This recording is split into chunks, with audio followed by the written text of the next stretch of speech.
A juvenile damselfish smells a predator drifting through the reef. The smart move is to flee. Instead, it swims straight toward the scent, calm, unafraid, and doomed. Its nose is not broken.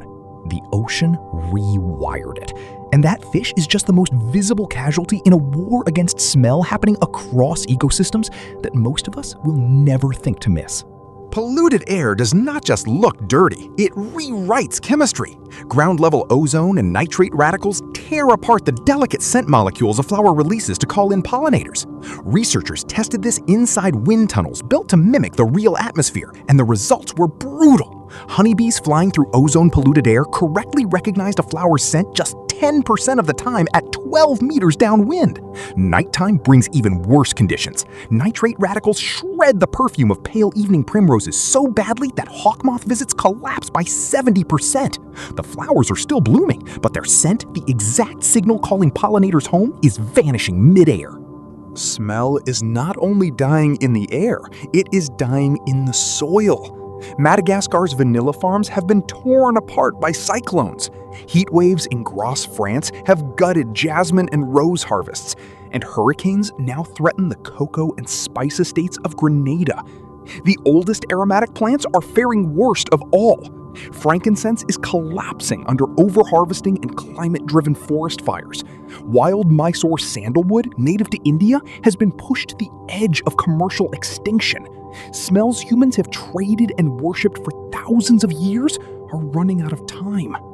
Remember that damselfish. Here is what is happening inside it.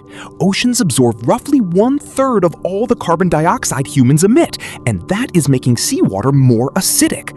That shift in pH disrupts a receptor in fish brains called GABA-A. Think of it as the fish's danger sorting switchboard. Acidified water flips the wiring, so a predator's smell gets rerouted to the brain's safe signal instead of its danger signal. Prey fish swim toward the exact threat they evolved to avoid, and mortality climbs sharply. This is not happening to one fish. It is happening across entire reefs, which means it threatens to unravel the intricate food web holding coral ecosystems together. You have probably never thought about a fish's sense of smell. The ocean is rewriting it anyway.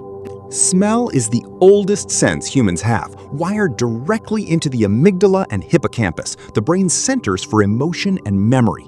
That is not poetic language, it is anatomy.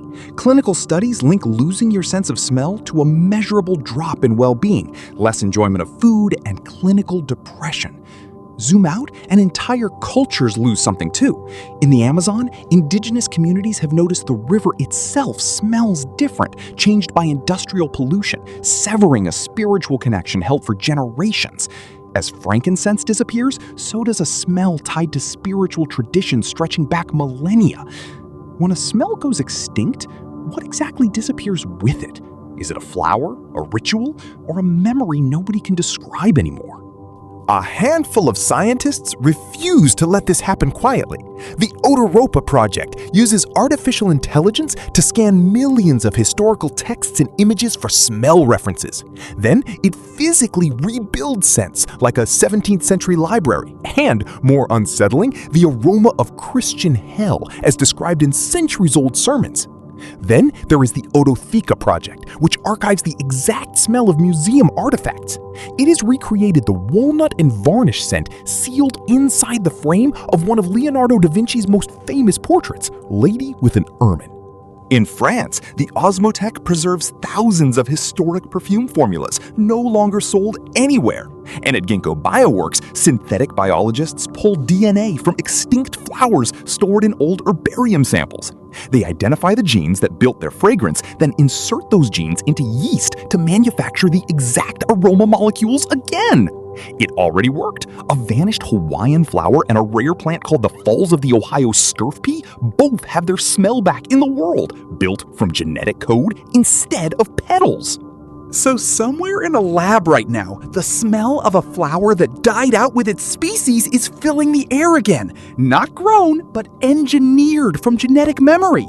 If scientists can resurrect a flower's perfume from nothing but its DNA, how much of an extinct species can actually be brought back? That is the question the next video answers, and it is stranger than smell.